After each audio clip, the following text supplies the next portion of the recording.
Long ago, in a universe much like ours, on a planet much like ours, there was magic. In the beginning, we weren't very adept at using it. Slowly, however, we gave structure to its power, and we realized how useful it was. Scientists and mages banded together, and we found out just how much we could achieve and how far we could go. So we started going. We started building. We devised telescopes, and then rockets that could land on the moon. Then ships that could bring humans to the moon. Then ships that could bring humans anywhere. We widened our reach and widened the distance between our homes. For a long time, these moves were permanent. We stayed on our planets and began adapting to them. Our evolution accelerated by our planet's brief touches with magic and other planes of existence, giving rise to elves, dwarves, and all the known races of humanity.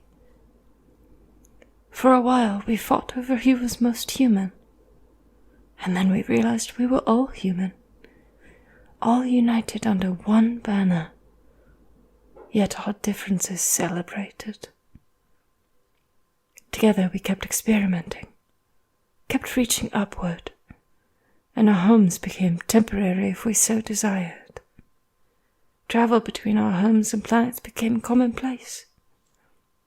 With this increased travel came increased trade and increased tensions. After many peaceful years, war broke out among the planets, a war we now call the Separation. Ruled by a madman, we were forced to stay on our home worlds under threat of severe consequences. We felt broken, lost, clutched inside an iron fist. But then, hope. We began to band together, began to devise ways to defeat the madman's rule. And we won. Balance was restored, and the madman cast into the darkest reaches of space. Artificial intelligence were outlawed due to their aid to both sides of the war. We deemed them too manipulated. Together, we forged a new prosperity for ourselves, taking shape of once more exploring our universe. This led to the formation of a universal government in which all races were equal, known as the Unity of Planets, under which several organizations began, most notably the Settlement, the Core of Knowledge, and the Spacebound Explorations Order.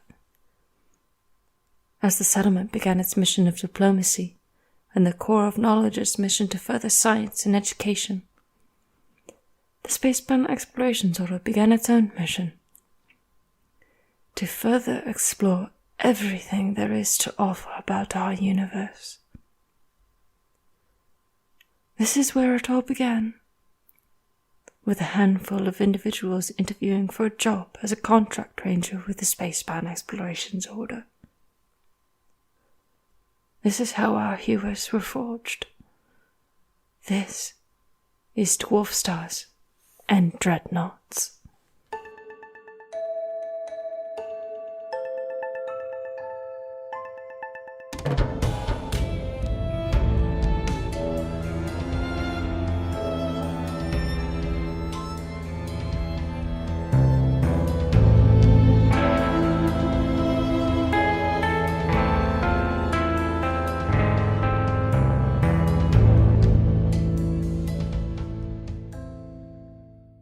Those aren't yours. They're mine. Okay, so welcome, good evening. Welcome to the first official episode of Dwarf Stars and Dreadnoughts, the sci-fi spin-off podcast of the world's longest running tabletop RPG game. RPG and game are the same thing. Um, before we begin, just to give our audience out there a little key into what is going on, this episode is going to be a little bit different from how we're going to be doing the rest of the episodes because we're going to start one-on-one. I know that when people listen to a podcast for the very first time, it can be very hard to pick out whose voice is and whose, and you don't really know who's talking until like episode 10. So hopefully we're going to cut out some of that leeway time just by starting off one-on-one. Just to give you all a heads up, my name is Haley. Some of my friends on this podcast are going to call me Charlie. You can call me either. It's totally fine. I am a wildland firefighter, so there may be some weeks where our sessions or our episodes are a little bit delayed because I'm on assignment. I am an accidental forest cryptid. I like long walks in the woods and dogs. So if everyone else would like to go ahead and introduce themselves, we'll start with Chad. Okay, well, Hello. I'm Chad. I am a paper pusher for the government, and that's literally the most interesting thing about my life, except for the fact that I also happen to DM for a couple of people named Haley and Corbin in other times. So to say this is revenge is not inaccurate. That's a triple negative. I'll let you figure out what that is. I'm going to be playing a Dwarven Bard for this campaign. It will be based around a very centralized theme that I'm pretty sure most of the players have picked up on at this point, and I'll let all the rest of the listeners know as we go into it. Okay, Shannon. Hello, I am Shannon. I work in retail as of right now, hoping to make it as an editor. My interests include not killing my cat as she runs around like a crazy person. So if you hear any bell jingling, I apologize now. She's hyperactive. She's barely even 8 months old at this point. And I will be terrible at puns and hopefully not correcting anyone's grammar. Kelsey. Hi, I'm Kelsey. I am a grad student getting my degree in literature. I do medieval yeah. stuff. Hell yeah. Yeah. I like, books for the most part, which I think is kind of a prerequisite for anything involving my education. I also have something approaching laryngitis going into this, so real sorry for how my voice sounds right now. Corbin. Hi, I'm Corbin. I DM some physical tabletop games. It's fun, D&D, 5e. It's where I got into D&D. I haven't played any other edition. I'm a character in Chad's universe, where I play with Haley as well. And I guess little things about me. I work in IT, like putting together networks. California is a fun place to live. I live in the middle of nowhere in this tiny mountain town that takes hours to get anywhere. So having an online group of friends like this is just fantastic. Love you guys. Love you too, Love Corbin. you too, my dude. Aww. Travis. All right. So, hi, I'm Travis. I am an undergrad pursuing my degree in psychology. I am very new to the D&D scene. So, if my character voice doesn't sound as different from my regular voice, please excuse me. I'm working on it. I'm looking forward to playing with you all. Okay. Now, with all that out of the way, I guess we can begin our campaign. It's going to be a little bit slow at first, but we'll take our time. First off, we're going to start with a little bit of exposition. Sunlight. There is sunlight. On the bed lies an elven man, just beginning to open his eyes as the barely there colors of dawn stream in through the window and onto his face. He gets up. He puts his cold feet on the floor. He gets up and gets ready for the day. He brushes his teeth, scrubs his face in the mirror, gets dressed warmly. When he slips on his snow boots, he laces them up with quick, efficient movements.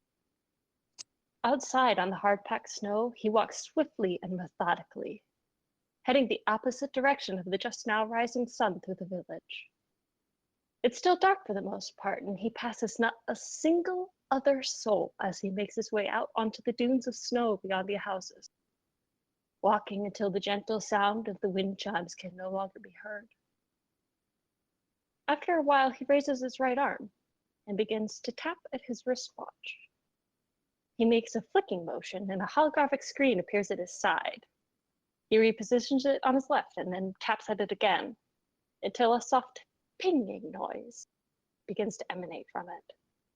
He turns slightly, the screen following his movements, and then he begins walking, allowing the soft pings to guide his pace and direction.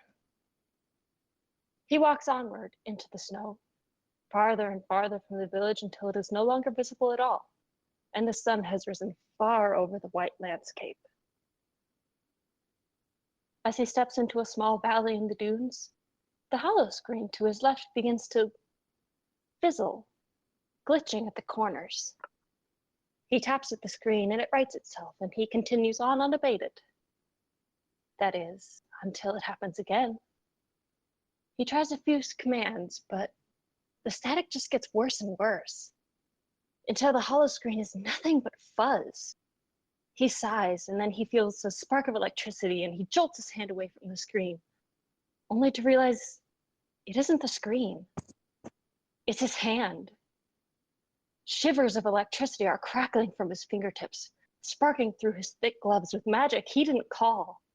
He looks around, confused, unsure, twisting this way and that to see if there is anyone or anything around him, drawing his magic without his permission. But there is nothing. Nothing but the snow and the sun and the wind and... Wait, he realizes. The wind. There was no wind before. The wind starts blowing, more and more, harsher and harsher, and he draws a sword with his right hand, the metal gleaming as the snow begins to pull off the ground by the gale, blowing everywhere, beginning to become a blizzard. He doesn't know what to do. He doesn't know where to go. And the storm is getting so thick, he can't see the horizon anymore. He can't see the sun above him, the snow blocking out all light. And then he sees something. At least he thinks he does, a light in the distance. He begins moving towards it because the blizzard is getting so thick he can't even see his own hands. Only the snow and the faint light and the magic flowing forth unbidden from his hand. And he walks forward, and the roar of the blizzard is so loud now, becoming impossibly louder, roaring until it is deafening, endless, taking over everything. And then it stops.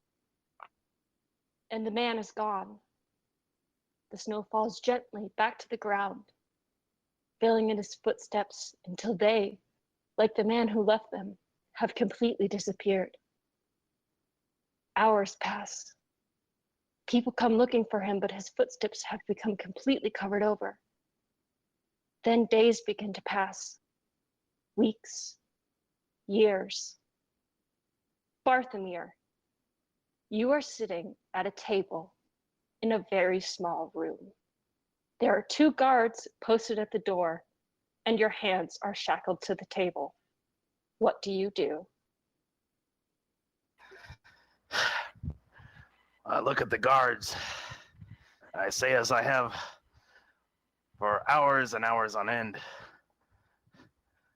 I hereby demand that you be taking me to your own captain.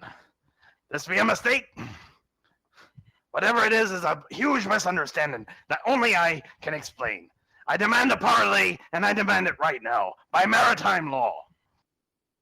The guard on the left, and a half-elven man, the other one being a tabaxi, just looks at you and then looks away, completely unfazed. You do be speaking the common language. Your velveteer is not working. I said I demand to be speaking to your leader. There's a knock at the door, and the tabaxi leans over and opens it. In walks a blue dragonborn woman, tall, almost regal looking, with her hands crossed behind her back. She nods to the guards, and they leave the room as she walks in. Ah, it's about time that there was someone here I could talk to. Hi, how you doing, She Scales? raises her hand. Bartholomew, I high five it. your hands are shackled at the table, so I don't think you can That's get true. that Never far. mind. Nice try, though. She walks around the room once, and then when she gets back towards the side with the door, she sits down in the chair opposite you. Bartholomew Ironhammer. That be my name? I heard you want to make a deal. Unfortunately for you, I don't find you that interesting. I'm afraid you're going to have to convince me. Convince you? Well, first of all, whatever you may have heard of me is a misunderstanding. I am the victim here. I was the one who was gullied by me crew and shot out into the reaches of space. There be the criminals. You'll be wanting to go after them, and I have information on how you can find them. Oh, do you now? Aye. The ship you'll be looking for is called the Drowned Dwarf, and I do know the codes where you can be tracking it. She just tilts her head at you. Perhaps if I were to tell you that there were some AI equipment involved. Oh. Perhaps that would interest me, but I don't know. Lots of people make that sort of claim when they get into this sort of situation. Perhaps if I were to tell you that the reason I was shot out of me ship was because of a botched operation to lift some of that from some folks who probably shouldn't have had it. Interesting. But I'm still not sure about you. What you be wanting to know? I be the captain. Not anymore, clearly. She says that with a little smile. A temporary inconvenience. Tell you what. Yes, I see. If you be negotiating my release, I can lead you to me old crew, and then you'll never hear from me again. I have a better proposition. Your I be sort of listening. expertise could be very useful to someone like me. I want you to join a crew. Can Would I you be be like interested? a captain? No, we don't quite have leaders in our crews. First They're mate? small. If you would like to call yourself that. Temporarily. I prefer the term privateer than if we're going to be working out a business arrangement. How about contract ranger? You know what contract ranger means, Bartholomew. You very well know what a contract ranger is. You know that contract rangers are kind of like Starfleet. They go around between worlds solving missions. They are an extremely elite group, and it is extremely hard to get into being a contract ranger. This be interesting. All right. I'll be taking you up on your offer until something right. better comes along. All right. And I'll tell you what I would like in return. Rhaedyra, you are on your commune. You've been instructed to meet the director in the altar garden. What are you doing? I'm probably just sitting around looking at the altar and seeing what kind of trinkets have been left that maybe I can take with me. Okay. You see two humanoid figures walking up to the altar. One is your commune leader, and the other one is a dragonborn woman with blue skin who you have never met before. They seem to be talking a little bit quietly. The dragonborn woman seems to notice you, but she doesn't quite stop her conversation with your commune leader just yet as they approach. As they get closer, you hear your commune leader saying, yes, it's just very good to see you again. Mrs. Lasar. It is very good indeed. Miss Lasar, actually, well, thank you. It is very good to see you again, too. It has been too long. Yes, yes, it has. A great many years. Just now, the commune leader seems to notice you, Rhaedyra. Oh, Rhaedyra, come here, come here. I kind of give an awkward wave and sidle up, like I'm not quite sure what to do. The director just seems to be smiling. You have it on good authority that this is probably the person you were supposed to be meeting. The commune leader looks between both of you and says, Rashid Ali Lasar, director of the Spacebound Explorations Order. This is one of our star pupils, Rhaedyra Amalthea. And the director gives you a little bow. Oh, hello. And I do the same, still kind of eyeing what she looks like. You look like you've never seen a dragonborn before. I actually haven't. We don't get many here at the commune. She looks at the commune leader and she gives him a nod and says, I suppose it really has been too long since I was last here. Now, if you will excuse us. She gives another little bow and he gives a nod and he walks off. And she looks back to you. So, Rhaedyra Amalthea, what is your interest in joining the Spacebound Explorations Order? I really just want to see the world a little bit and see the universe. You know, sitting here in our little space station, you don't get a lot of time outside. I want to see what our God can do, in all honesty. The Tempest, correct? Yeah. Nature here is a little bit stricter because we don't have the room to let it just grow. I want to see what it's like. I see. I see. I see. She kind of looks around at the lush greenery of this scene. It's almost like she's checked out for a second, but you can just tell from this woman's demeanor that she is still very present in the moment. And almost suddenly, she looks back at you and says, you plan to leave this place? Do you have the stomach for it? Can you leave behind everything that you've known? I guess we'll find out, I guess. You're not very convincing, are you? Well, I'm the first one to leave in generations. I'm not sure what it's like out there. I don't know what kind of people I'll meet. Everyone here is pretty much, we all work together. Tell me what you have to offer. I hear you are very strong as a druid. I'm good with trees, honestly, not much else.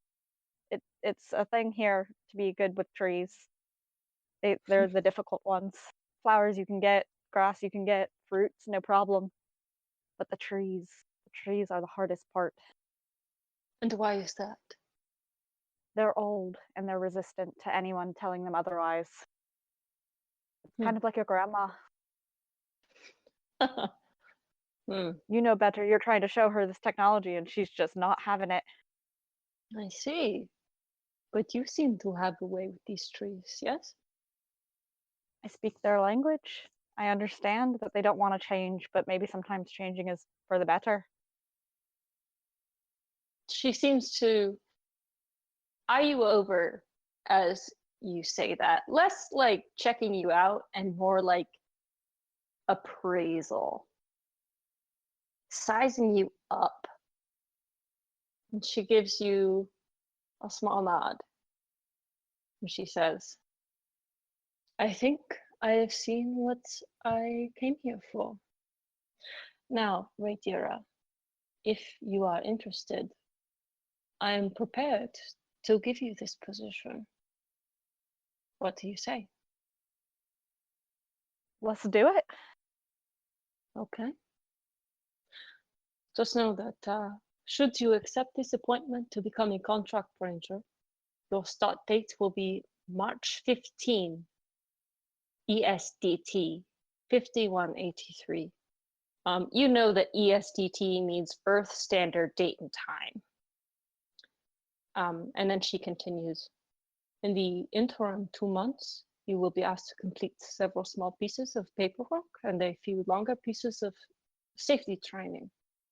You may quit at any time before or after your start date. But if you wish to accept, she pulls up her left arm and there's a wristwatch there, and she taps it a few times and flicks her hand, and up comes a screen. A holographic screen. You can see her face through it, and she's looking at you kind of, I can only say defiantly. Now, if you wish to accept, place your hand, whichever hand you prefer, on this screen. I place my right hand on the screen, kind of wiggling my fingers to see what it's like, if it feels weird or anything like that. It feels soft. You can feel that there is something there, but it's almost as if you really wanted to, you could push through it. Interesting. And then there's a little bit of a light that comes up, and it seems to read from the tips of your fingers downward toward the palm.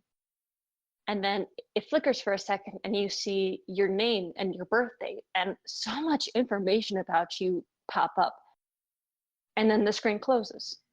And on the other side is the director, just looking at you expectantly, but perhaps with a little bit of a smile.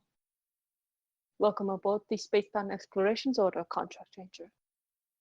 As I mentioned, your start date will be March 15, ESDT. You will have to get normally, we will require that people would get their own transportation, but you are not quite a normal circumstance, are you? Luckily for you, we have arranged something already. Your pilot, Andari Prasad, is on detail nearby and will be picking you up on the way out. She will arrive at 1100 local time. Please do not keep her waiting, as you two will have to make it to Earth to pick up the rest of your crew members. Once you are all gathered, you will depart for Sail Base near Mars. Given the skill set of your team, I imagine your training will likely begin and end before you even realize. Do you understand? Yes, Director. Good. I see you learn quickly. Hey then, where are you?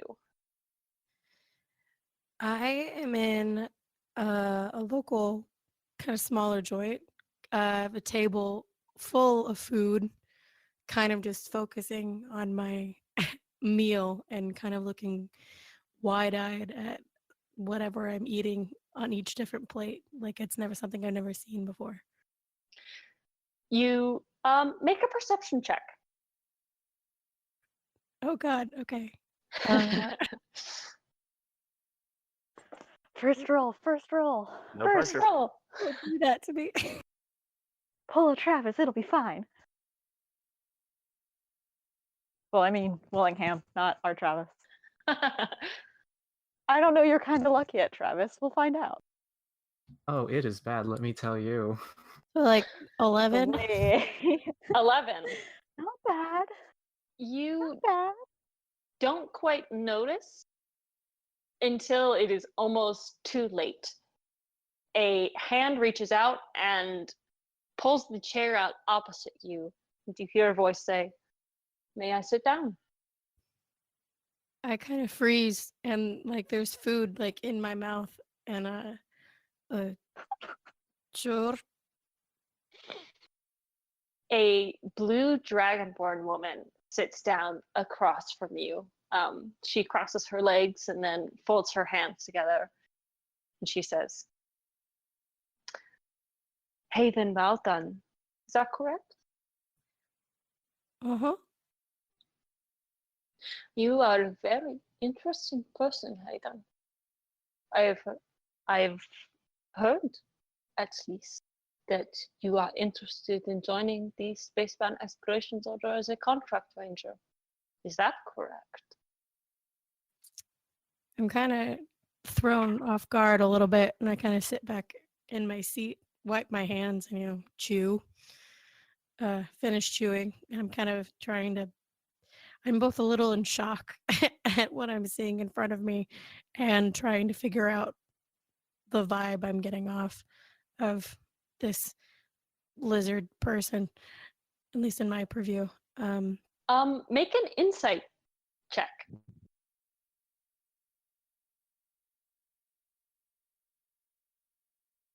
Ooh, 5. Oh, this Ooh. woman, Ooh. she is comparable to like a queen for you. She has this very placid expression that is nigh unreadable. You can't tell at all what she's thinking.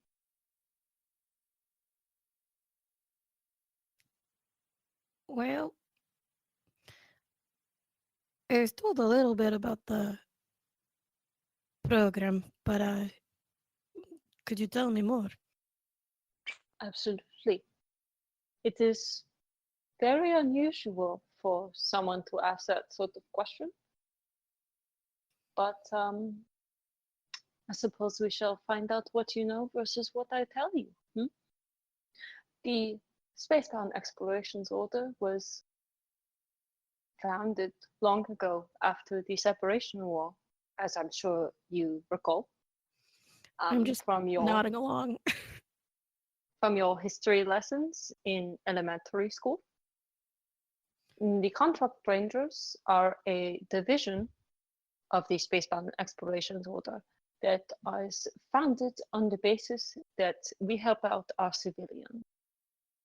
As the Spacebound Explorations Order reaches farther and farther and sends humanity in all sorts of different directions, it is the Contract Rangers' job to solve their problems as they come up, whether it be on a terraformed planet or on a protected status planet. Are you interested in this sort of work? Sure. She kind of tilts her head at you and says, "You don't seem very sure." Honestly, I'm not sure of much lately.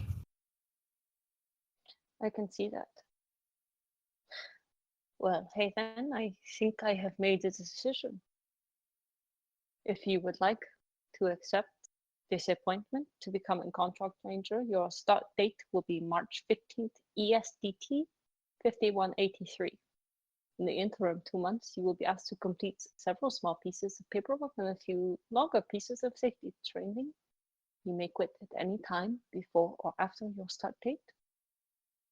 Now, if you wish to accept, place your hand, whichever hand you prefer, on this screen. And she brings up her wristwatch again and flicks at it, brings up a screen. You can see her through it. She motions for you to bring up your hand and place it on the screen. I kind of blink in shock a little bit and just kind of end up sighing heavily and start muttering under my breath, like, of course, these fucking everything glows. And then I put my hand up to where she gestured. When you put your hand up, it feels kind of like it's there, but also kind of like it's not there. Almost like pushing your hand through the surface of a pool. And a little light comes up, and it moves from your fingertips down to the palm of your hand. And in a flash, you see the words, "No record." The director looks at you and she says, for some reason I expected this. And then all of a sudden there's a flash again, and your name comes up with a birthday and lots of information about you. She seems almost shocked, but not quite. She sighs a little and says, For some reason, I didn't expect a record to appear for you. It says here you were born in 5169. You don't look your age, do you know that? Yeah. You get that a lot? Hmm. Thanks. She kind of eyes you over for a second, and then the screen closes in front of your hand. Well, hey then. Welcome aboard the Spacebound Explorations Order. As I mentioned, your start date will be March 15th, ESDT. You will have to get your own transportation to Sao Earth Base Shuttle Point, located at these coordinates. And she passes you a little piece of paper. And she has this kind of knowing smile on her face that you can't quite read why she has it there. But she appears pleased. We expect your arrival at 800 ESDT. Your pilot, Andare Prasad, will be there to greet you. Once your entire crew has arrived, you will depart for Sao Base Station near Mars. Given your past experience, your training will likely begin and end before you even realize it. And she stands up and she holds a hand out to you to shake. Can I read the paper first? Yes. It has a set of coordinates on it in a 3-axis setting, an X, Y, and Z coordinate. Okay. I'm very wary of her, but I do shake her hand. She has a very firm grip, and as you shake her hand, she kind of leans forward and she says, I look forward to being your director. And with that, Travis. Yes. Alejandro, Mm-hmm. what are you doing? I am currently meditating lotus style right at the edge of a lake surrounded by beautiful flowers in a mountain range. Make a perception check.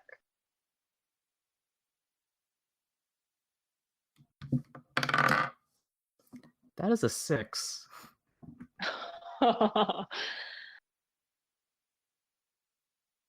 Everything is quiet. It is very beautiful here, and you feel really good about yourself. You feel at peace. You can hear the Mhm. gentle lapping of the waves and the rustle of the mountain trees. You swear you can even hear the snow shifting as it becomes springtime on the mountain peaks nearby. And then there's a hand on your shoulder. I become very startled and like almost fall over out of my position. You see someone, a blue dragonborn woman,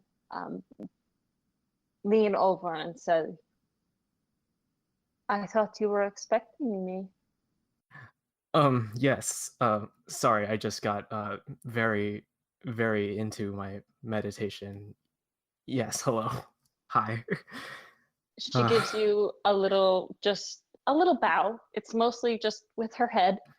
And she says, that is okay. I was taking my time looking around. I saw you were meditating when I arrived, and I must say, you arrived earlier than I expected. Thank you, ma'am. I enjoy the scene very much, and I usually come here when I want to relax. That is a good idea. I can see why you do it. Now let's get down to business. What interests do you have in being a contract ranger? If I had to pin it on one thing, it would be probably that I haven't seen much of this world yet. So I want to be able to broaden my perspective and see the world and experience so many other things that Earth can't give me. She kind of tilts her head at you and says, Yet you have been to both Earth and to Tanax. Yes? While that is correct, I do believe that my perspective isn't broad enough. I want to be able to learn more things and further better myself and the people around me. You're a very earnest sort of person, yes? That is correct. Thank you, ma'am. I appreciate that. Tell me about your skill set. I know that you have quite a bit of training in jump shoots and jump cycles as your part in the military. Yes, ma'am. Well, back when I was training with the Terran military, I picked up engineering as a sort of side job. I wanted to learn how to do jump cycles so that I can help repair them faster and get them back in the field. So eventually that curiosity turned me to Tanix because they offered an engineering military program here. So I've been studying here for a couple years abroad, learning how the Dragonborn do jump cycles. That's very interesting. Thank you. She says that with kind of a flat expression. You can't really tell if she means it or not. Oh, dang. Oh no. Tell me a little bit more about your career, yes? For instance, how you lost your eye. That was a rough day. I was in the I mess would- hall. I got into a bit of a skirmish with a fellow soldier. He was spouting a lot of nonsense, and well, this was back during training, so I wasn't really used to the physical intensity yet. So, being rather pent up about it, I tried to start a fight. Little did I know I wasn't prepared for it, or for what happened next. I can see that. I am prepared to offer you a job, Alejandro Arteaga. Would you like it? I am interested, yes. She gives a little nod and says, should you wish to accept this appointment to become a contract ranger, your start date will be March 15 ESDT 5183. In the interim 2 months, you will be asked to complete several smaller pieces of paperwork and a few longer pieces of safety training. Okay. I don't think you will find this very hard given your past experiences. She says that with a little bit of a smirk. You may quit at any time before or after your start date, but if you wish to accept, just place your hand on this screen. And she brings up a little hollow screen. I slowly put my hand to it. You can see her eyeing you through the screen, and a little light appears and moves from your fingertips down towards your palm. And then you see your name pop up, and your birthday, and where you were born on Earth. And then the screen closes.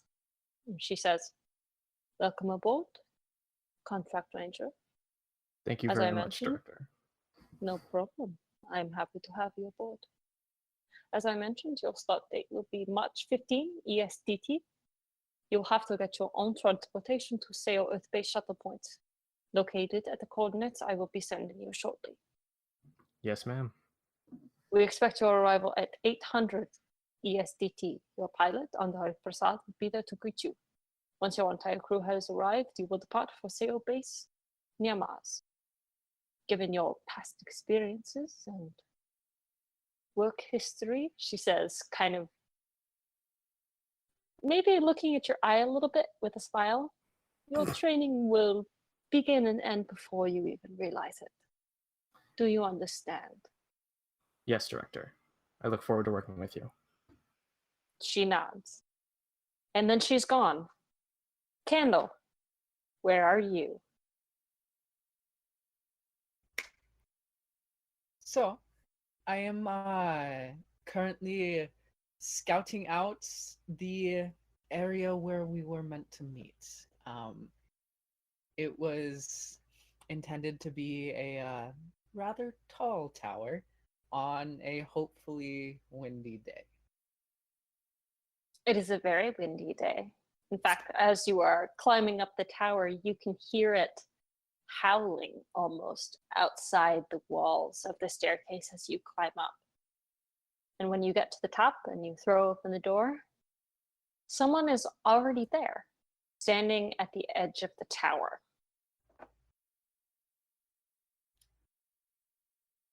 And a little bit to himself, Candle's just thinking, well, that's unfortunate. Well, apparently it can't be late. And then just walks up to say hello. Before you even get another foot, you hear a voice call out from this figure. Candle in the dark of the high wilds. I've been expecting you. You've got to be kidding me. Okay. Hello. I imagine you're the director that we've been getting our mail from.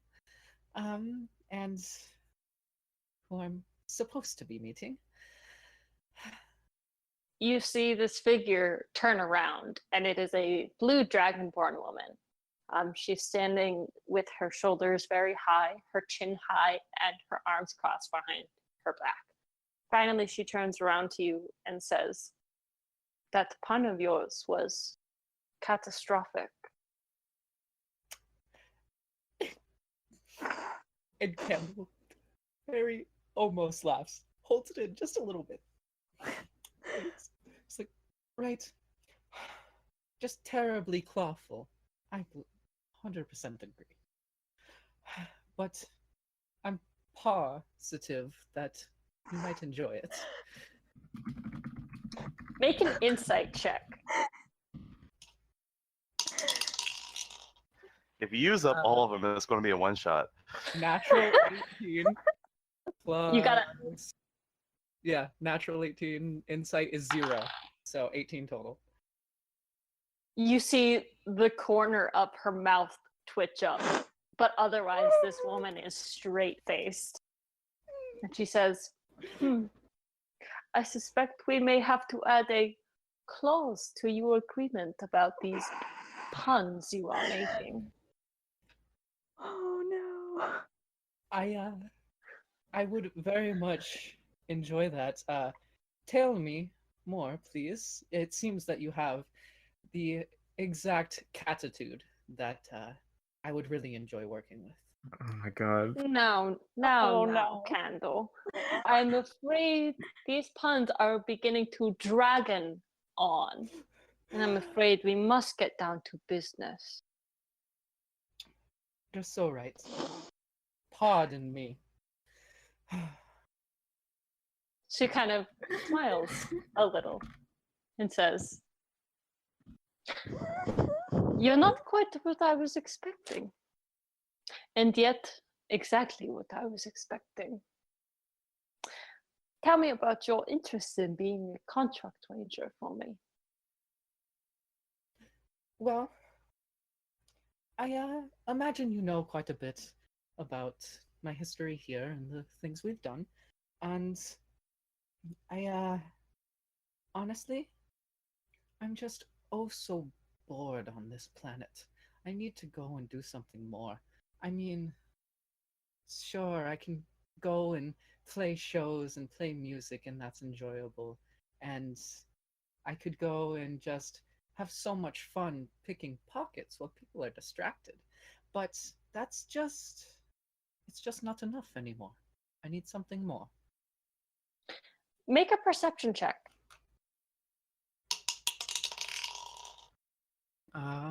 Perception +2, so 16. You see her lift up a hand and she says, Oh, picking pockets, yes? You mean like this? And she holds out your wallet. And Catalyxi's just, I am so impressed. You must have had the best instructors or some great natural talent. I haven't had my pocket picked like that in, well, since I was a kid. I've had a lot of training, and she offers it back to you. Candle tries to take it back as gracefully as possible. She kind of tilts her head at you. It seems that she's appraising you, kind of trying to get a judge of your character. I mean, And then she nods a little to herself. You were saying? oh, if you're taking the time to get familiar with me, that's okay. It's quite nice to meet you too. I feel like this will be a good relationship. Yes? Yes, very much. So happy. I'm very interested in hiring you on as a contract ranger. Would you be interested? I absolutely would be. It's I've heard some things about what contract rangers can do, and honestly, you seem like you have the resources to take me places I've never been before and do things that I just wouldn't be able to think of doing on my own. Perhaps. You Now, got me. if you wish to accept this appointment to become a contract ranger, your start date will be March 15th, ESDT 5183. In the interim, you will be asked to complete a couple small pieces of paperwork and a few longer pieces of safety training, but I don't think they will take you much time. You may quit at any time before or after your start date. Now, if you wish to accept, put your hand on this screen, or your paw, I suppose. And she brings up a little screen. And Candle looks down at his claws and is just right or left, whichever I prefer, and just goes and pushes them both into the screen. You see a little light appear that reads from the top of your claws down to the bottom of your pads. And then the screen flickers for a second, and your name comes up, and your birth date, and your birth location, and your homeworld on Viltry. And then the screen disappears, and you can see her eyeing you from the other side. It's very good to have you on board the Spacebound Explorations Order Contract Ranger. As I mentioned, your start date will be March 15th, ESDT. You will have to get your own transportation to Seo Earth Base Shuttle Point. I will pass you the coordinates soon. We expect your arrival at 800 ESDT. Do you understand? I understand perfectly. Your pilot, Andari Prasad, will be there to greet you. Once your entire crew has arrived, you will depart for Seo Base Station near Mars. Given your past experience, I am sure your training will begin and end before you even realize it. Now, it was a positively wonderful meeting with you. I agree. It has left me almost hysterical. And You actually hear her start to laugh. yes! Yes! She quickly covers her mouth and goes, I will be seeing you soon,